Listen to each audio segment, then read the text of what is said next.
Now, running a small holding and being self-sufficient isn't just about growing some food and rearing animals for food.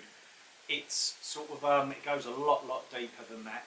It's all about really gathering resources from wherever you can that help you survive, and these resources, hopefully, they can be extremely cheap or for free.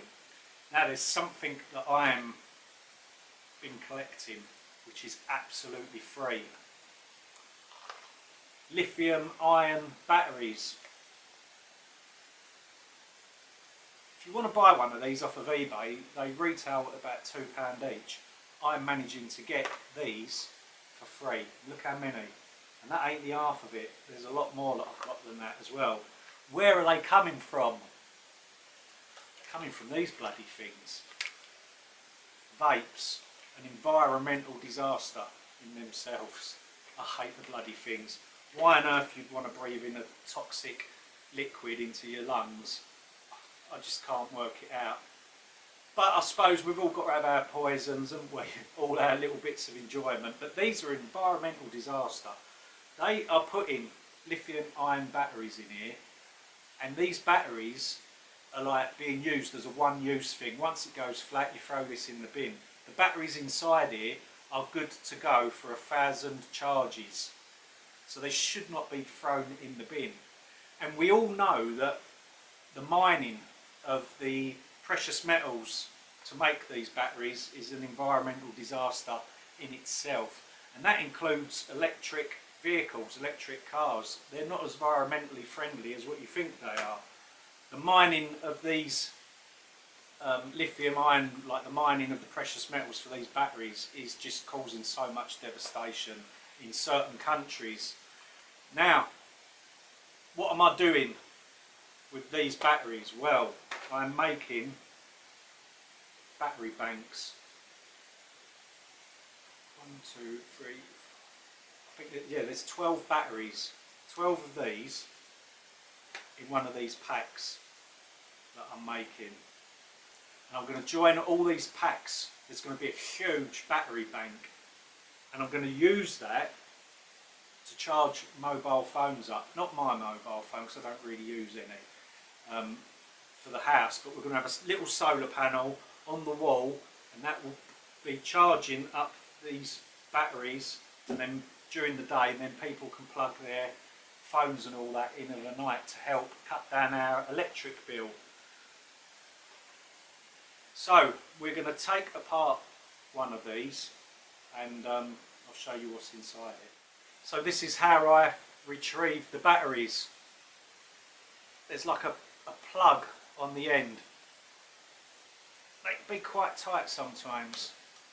There we go.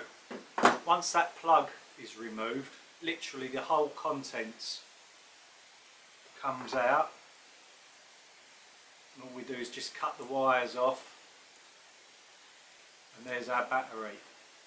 It's crazy really, because if you think, I reckon I could guarantee that all of these vapes across the UK that are thrown away within a week would be enough lithium ion batteries to power a electric car. It's got to be, isn't it? Because you're finding these are all over the streets, aren't they? People throwing them away. And when you think about it, what's more important? The freedom to travel and owning a vehicle to give you freedom and all of that, or putting some poisonous chemical liquid in your lungs. Unbelievable that they're using lithium batteries for one use. It's a crime, isn't it? An absolute crime.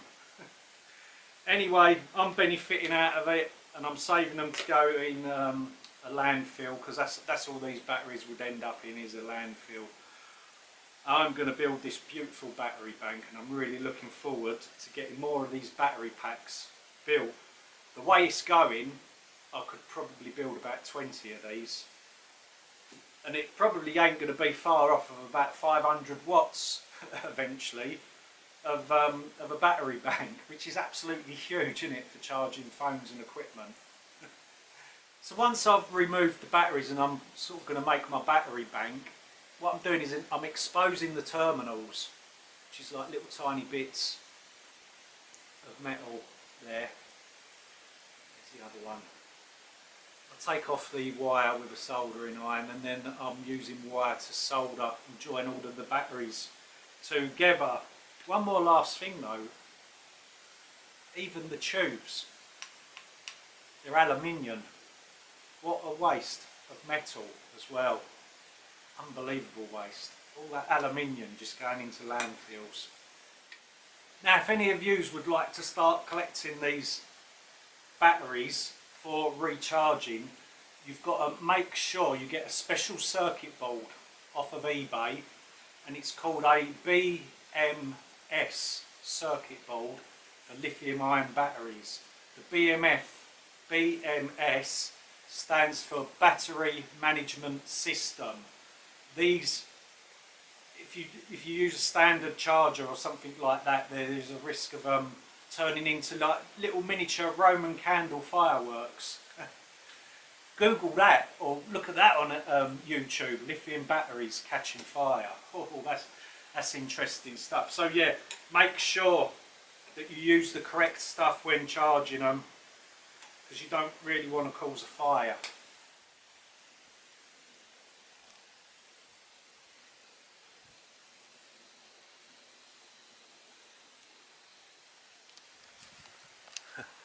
That's our resident pheasant in the garden, a wild pheasant that comes to visit. If times get extremely hard, that will be going on the menu. But at the moment, we're doing okay. Anyway, yes, we do have solar panels on the roof. These are connected to the grid with like a grid tie system. They pay us, the electricity people, they pay us for the electricity we export. On average, we get about £1,500 a year.